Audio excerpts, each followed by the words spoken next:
Il y a 40 ans en France, interrompre une grossesse était considéré comme un crime. Il aura fallu le combat, l'âpre bataille de Simone Veil devant l'Assemblée nationale pour légaliser l'avortement et sauver ainsi la vie de milliers de femmes. Dans d'autres pays aujourd'hui, l'avortement est toujours interdit, sous peine de prison. C'est le cas au Maroc. Et pourtant, entre 600 et 800 femmes avorteraient chaque jour dans la clandestinité et dans des conditions sanitaires très difficiles. Anouk Burel et Mathieu Birden ont pu tourner aux urgences d'une maternité et rencontrer ces femmes et jeunes filles qui se cachent pour avorter. Anouk rejoindra Guylaine pour nous donner plus d'informations sur ce sujet. Il nous a fallu du temps pour avoir l'autorisation de tourner ce reportage à Rabat. L'avortement n'est pas un sujet facile au Maroc. C'est une réalité qui bien souvent reste à l'ombre des caméras. Nous avons rendez-vous dans une maternité de la capitale, l'une de celles qui voit défiler des grossesses heureuses et d'autres qui ne le sont pas, qui restent cachées. Le professeur Schreibi est obstétricien. Il dirige ce service de maternité.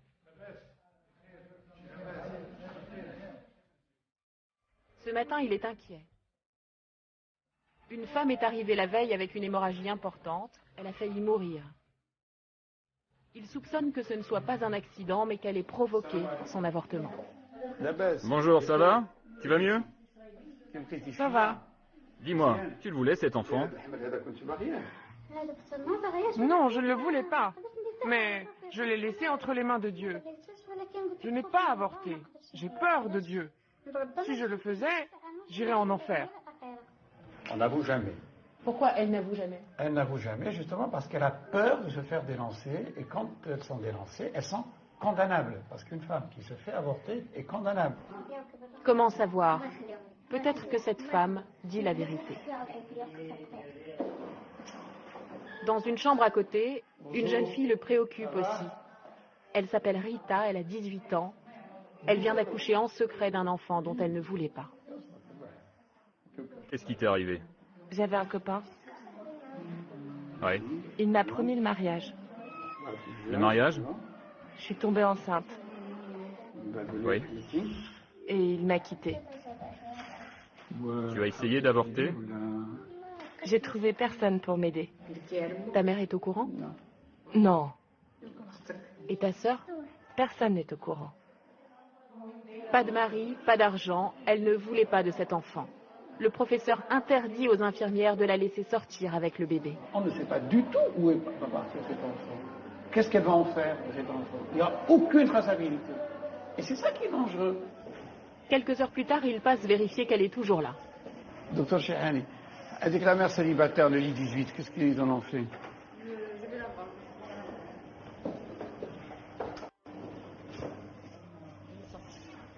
Elle s'est enfuie avec son bébé. Comme ça, la mère célibataire. Elle n'a pas déclaré son enfant, elle a laissé une fausse carte d'identité. Mais ça, cette carte d'identité, c'est qui ce monsieur? C'est pas parce que j'étais pas moi la première. C'est qui ce monsieur? On n'a aucune information sur elle, réelle. Elle nous a dit oui, je vais m'en occuper. Mais est-ce qu'on peut la croire véritablement? Si elle a envie d'aller le vendre, si elle a envie d'aller le tuer, si elle a envie d'aller faire je ne sais pas quoi cet enfant, personne ne saura. Personne ne saura. Il est inexistant cet enfant. Il est existant que sur nos papiers ici. Mais il n'est pas existant pour les autorités. Ils n'auront plus de nouvelles de Rita et de son petit garçon, et personne ne semble étonné. La nuit tombe sur la maternité. La réalité de ces femmes, elle, commence à peine à se dévoiler. Une réalité parfois cruelle, souvent douloureuse, mais qui ne surprend jamais ceux qui y sont confrontés.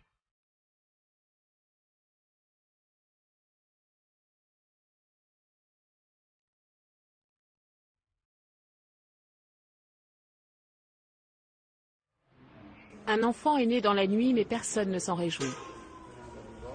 C'est un tout petit bébé prématuré. Il pèse 900 grammes à peine. Mais là, il va passer. Là, là vous me dites qu'il est stable, il n'avait pas l'air de stable du tout. Regardez, il est en train de... Il est complètement... Le matin, il était... Non, mais là, regardez, il est en train de mourir. Là. C'est une petite fille. Elle n'a même pas de prénom. Elle lutte pour survivre. Et je me dis que peut-être qu'il faudrait tenter quand même une intubation, non? Sa mère est arrivée aux urgences à 2 h du matin, seule, sans une sœur, sans un mari. Sa poche des os était rompue. L'expérience fait dire au docteur qu'elle aussi a probablement avorté clandestinement à 6 mois de grossesse. On se révolte devant des situations comme ça. Complètement de voir des situations comme ça, je vous assure, je ne sais pas pour vous, ça ne vous donne pas les larmes aux yeux de voir ça. Moi je me dis, j'aurais préféré, vraiment, j'aurais préféré que finalement cette mère ait avorté à 8 semaines, même pas 2 mois, 1 mois et demi, ou 2 mois, plutôt que finalement qu'elle fasse, d'abord elle court un risque pour elle-même, en rompant sa poche des os, etc., et en abandonnant un enfant qui va mourir comme ça. Oui, mais c'est illégal. C'est illégal. Eh ben, c'est pour cela que ça ne devrait plus l'être. Une femme qui ne veut pas de son bébé s'en débarrassera de toute manière. Est-ce que c'en est la preuve? Eh ben, c'en est la preuve, absolument. Elle s'en est pas débarrassée avant. Eh ben, elle a fini par s'en débarrasser. Pendant ce temps, personne ne l'a remarqué, mais la jeune mère a quitté sa chambre elle aussi. Elle est partie sans son bébé, sans laisser de traces.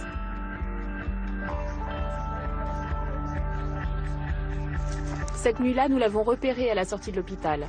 Et l'histoire se répète. Elle s'appelle Leïla, elle a 22 ans. Elle a menti au médecin, elle n'est pas mariée, et autour d'elle, personne ne sait qu'elle attendait un bébé.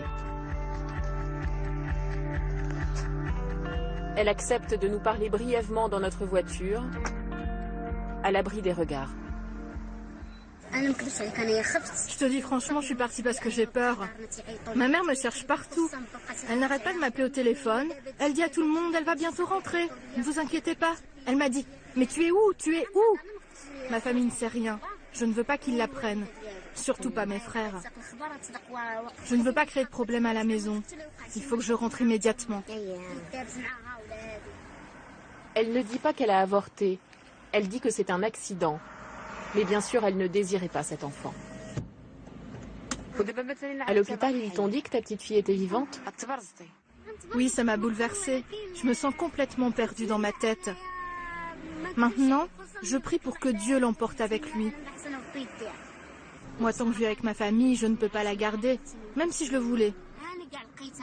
C'est impossible. Leïla gardera en revanche ce très lourd secret toute sa vie. Sa famille la jetterait à la rue si elle savait que ce soir-là, elle était devenue mère avant d'être mariée.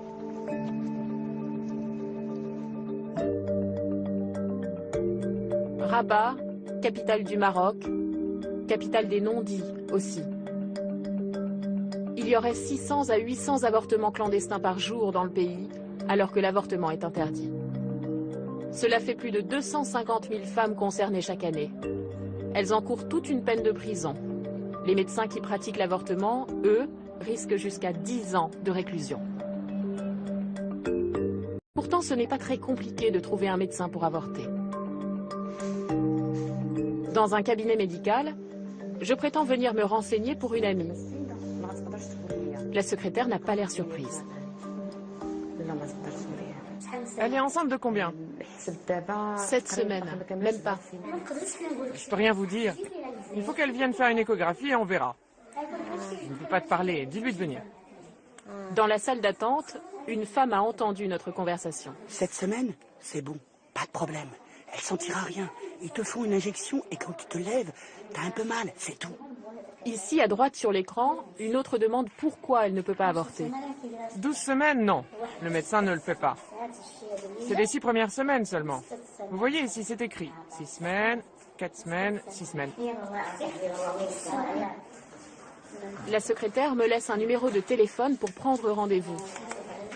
L'avortement coûtera entre 200 et 600 euros et c'est illégal. Pour celles qui n'ont pas les moyens, comme dans toutes les sociétés du monde, il y a des recettes de grand-mère au coin de la rue.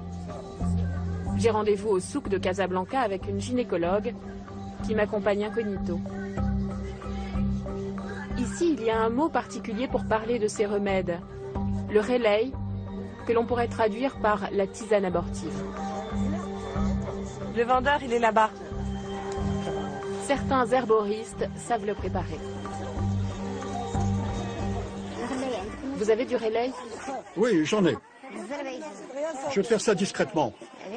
Juste le temps de préparer le mélange. Cette tisane abortive coûte 7 €. C'est un mélange de plantes qu'il tient secret. Personne ne sait ce qu'il y a dedans. Et au fond de sa boutique, le vendeur nous a trouvé un remède encore plus efficace, dit-il. Il m'a dit que ça se mettait par voie vaginale. Voilà. C'est des suppositoires ou ovules. Alors dessus, bien sûr, il n'y a rien écrit. Il y a écrit suppositoire naturel pour fortifier le corps. D'accord. C'est introduit par voie vaginale tous les soirs jusqu'à expulsion du produit de conception. Et ça peut provoquer une infection terrible chez la femme. Si ça ne provoque pas d'avortement, ça va provoquer une infection. Ça, c'est évident. Je ne sais pas ce qu'il y a dedans, honnêtement. Une septicémie, vous voulez dire? Oui. Une infection génitale, une infection de l'utérus, c'est un organe interne et ça diffuse très vite dans le corps et ça peut entraîner une septicémie, un choc septique et le décès de la patiente. Ah, c'est ce que le décès de la patiente. Ça peut oui. Dans son cabinet, elle aussi voit des jeunes femmes prêtes à tout pour avorter.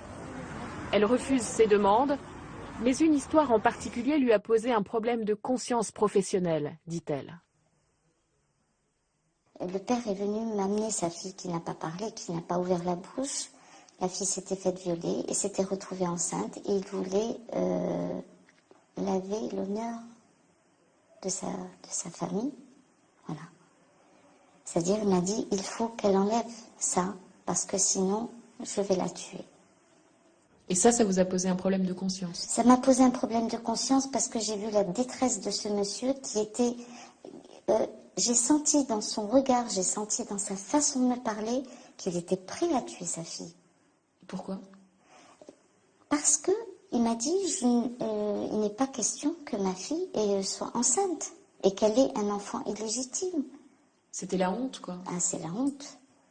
Vous auriez aimé pouvoir l'avorter? J'aurais aimé pouvoir l'avorter, oui. J'aurais aimé pouvoir rendre service à cette famille, à ce monsieur et à cette fille, parce que je savais que cette fille, elle n'allait pas survivre à cette histoire. Vous l'avez fait? Je ne sais pas vous répondre.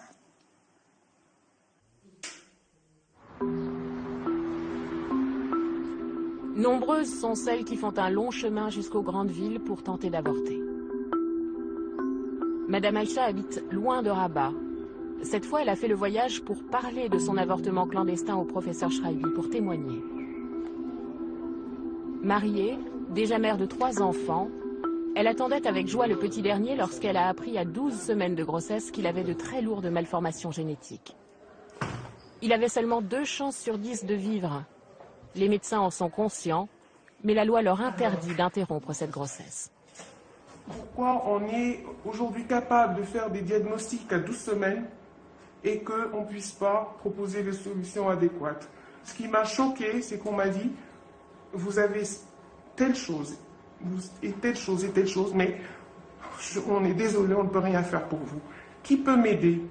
Alors j'ai vraiment frappé à toutes les portes. Et à chaque fois, j'avais les mêmes réponses. Je suis désolé, on ne peut pas vous aider. Vous devez vous débrouiller toute seule.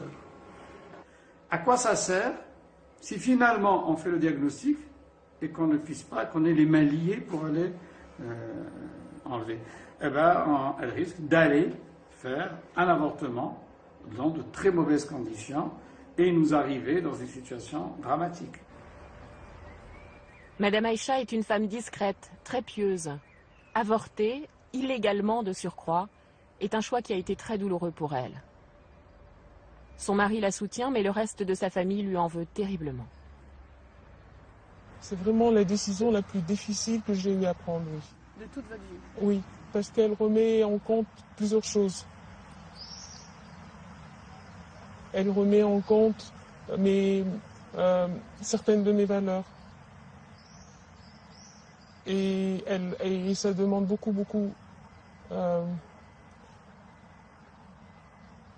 beaucoup de courage de l'apprendre, oui.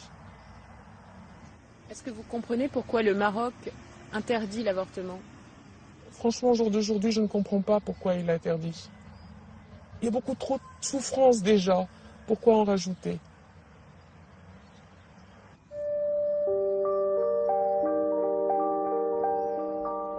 Que faire lorsque l'on est médecin devant de telles situations? Dans la salle des bébés, la petite prématurée survit encore péniblement. Cela fait 2 jours que sa mère est partie. La réunion de l'équipe médicale commence juste à côté. Bonjour tout le monde. C'est ici qu'ensemble, les médecins discutent des situations dramatiques auxquelles ils sont confrontés.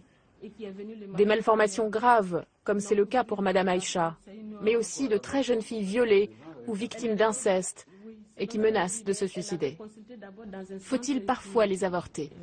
Dans des situations aussi dramatiques que cela, nous essayons de nous entourer d'un maximum de sécurité par des médecins, par des psychiatres, on constitue un dossier et on accède, mais ce n'est pas moi qui prends seul la décision, c'est nous tous qui prenons la décision, et on accède parfois à ce genre de demande. Mais si vous pratiquez un avortement, si vous prenez cette décision collégialement, vous êtes hors la loi.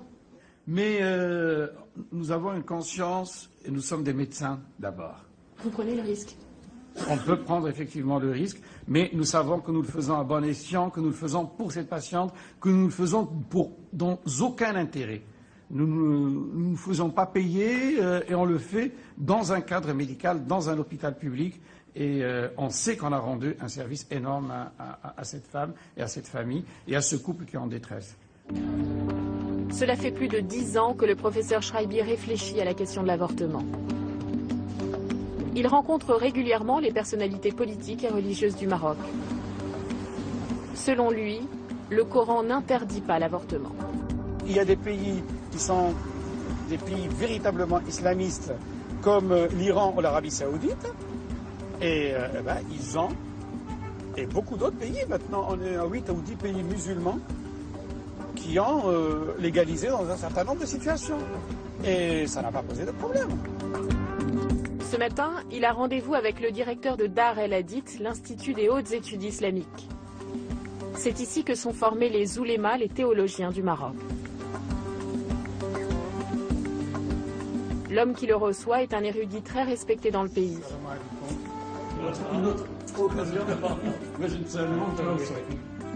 Monsieur Ramlichi est une figure de la pensée islamique. Il n'y a rien dans le Coran qui interdise l'avortement. Ça n'existe pas. Mais il n'y a rien non plus qui l'autorise. Ce sont des questions qui sont laissées à la conscience de chacun. Si par exemple, une jeune fille violée doit vivre une grossesse qui lui cause de graves problèmes psychologiques, oui, comme dans le cas de l'inceste, par exemple. J'ai eu le cas d'une jeune fille de 13 ans qui était enceinte de son père et elle a dû garder l'enfant.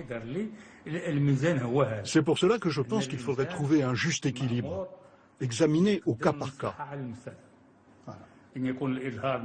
Si l'avortement a lieu dans les tout premiers jours de la grossesse, avant la formation du fœtus, c'est une chose. Mais ça, c'est mon avis personnel. Il ne faut pas prendre ce sujet à la légère.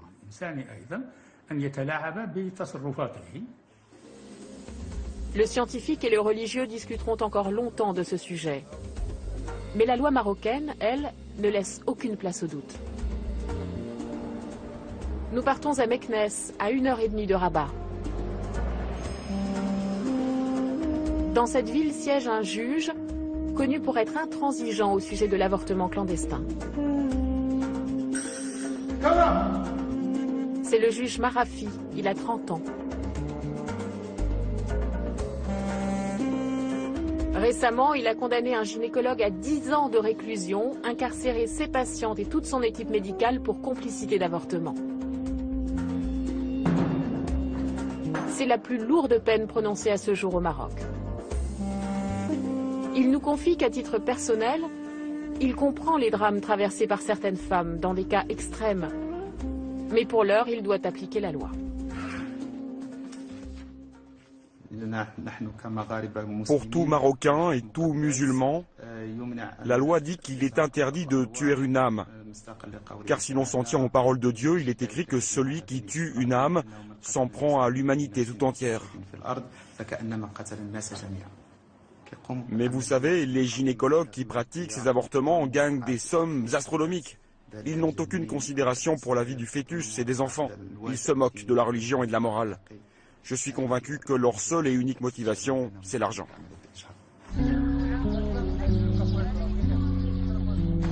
Cette année, 15 médecins et gynécologues ont été condamnés à des peines de prison. Mais si la loi était réellement appliquée, les prisons marocaines seraient pleines de centaines de milliers de femmes et de médecins qui pratiquent l'avortement clandestin.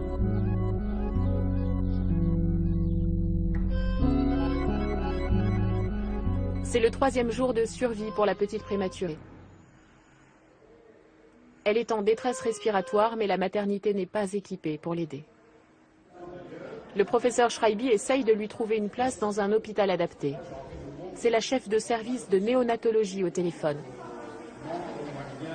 Nous n'avons pas les moyens pour le prendre en charge en ce moment. Il n'y a plus de place? Il n'y a pas de place, il n'y a pas de matériel disponible. Est-ce que le fait qu'il ait été abandonné par sa mère fait qu'il n'est pas prioritaire? Pas du tout. Nous avons constamment au service des enfants abandonnés. Et même en ce moment-là, j'en ai 2 ou 3. Cette réalité est quotidienne. Hein. Maintenant, ce bébé, il est sous vos yeux, mais c'est une réalité quotidienne, absolument. Hein. Donc vous ne pouvez pas le sauver? Malheureusement, non, madame.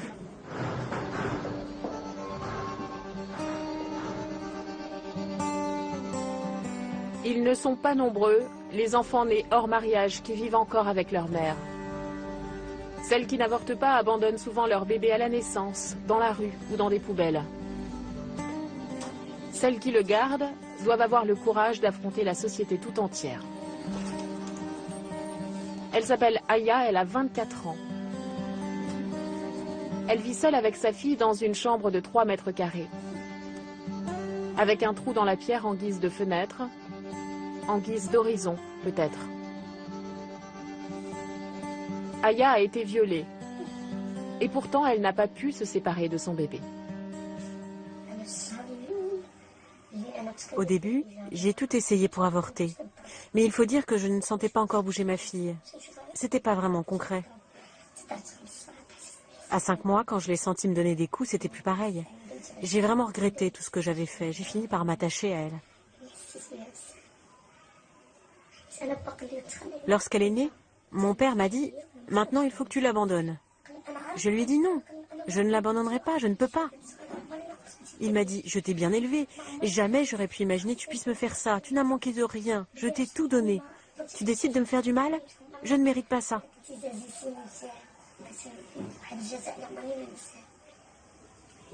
Tu y penses encore? Beaucoup. Je me dis qu'il ne faut plus que je pleure, qu'il ne faut pas que je regrette, que ça ne sert à rien. Je ne peux pas revenir en arrière. Mais c'est très dur à vivre. Je ne peux plus voir ma famille pour les grandes occasions. Je ne peux plus voir mes frères, parce que mon père n'a pas accepté que je garde ma fille. Il ne l'acceptera jamais. C'est une association de mères célibataires qui lui a sauvé la vie. Elle lui a trouvé cette chambre, un petit boulot et une place à la crèche. Sans cela, Aya et sa fille seraient à la rue, tout simplement. C'est le triste dilemme des jeunes filles marocaines, garder son enfant ou garder sa famille. Depuis le début de notre reportage, personne ne nous a parlé de contraception. Pourtant, la pilule existe depuis 40 ans au Maroc et elle est en vente libre dans les pharmacies. Mais aucune des jeunes filles que nous avons rencontrées ne l'utilise. Aucune d'entre elles n'y a même songé, parce qu'il faut rester vierge jusqu'au mariage. D'ailleurs, Aya et ses copines n'ont jamais eu d'éducation sexuelle.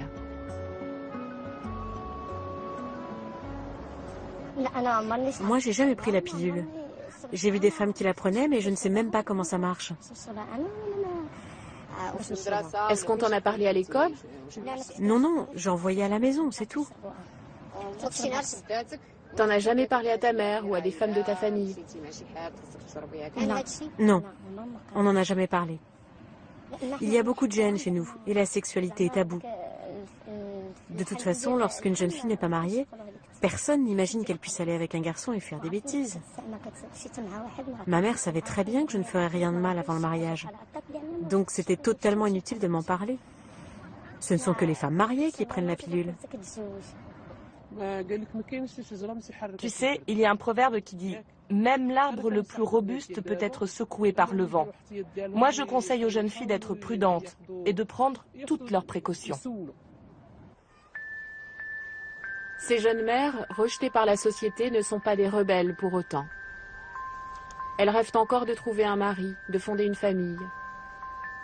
Et elles prient pour que le ciel leur pardonne d'avoir essayé d'avorter. Dernier jour de tournage à la maternité. Une jeune femme mariée est en train de mettre au monde son premier enfant.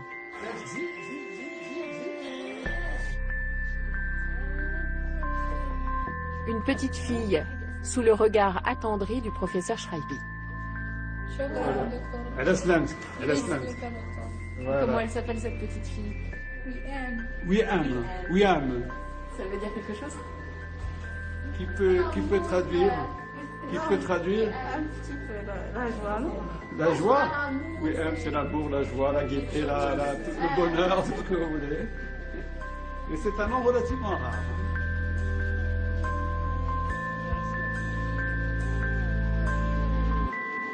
Dans le box d'à côté, la petite prématurée est toujours là et s'accroche à la vie. Une place s'est libérée pour elle dans un service de néonatologie. Une ambulance l'attend. Le temps presse.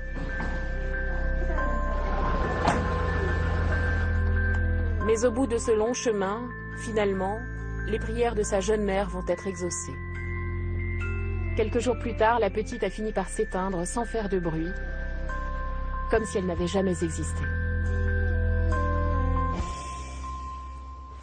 Anouk, vous qui avez réalisé ce reportage et rencontré beaucoup d'acteurs de ce dossier, à la fois des juges, des médecins, des politiques, est-ce que vous sentez une évolution possible dans les mois, les années à venir?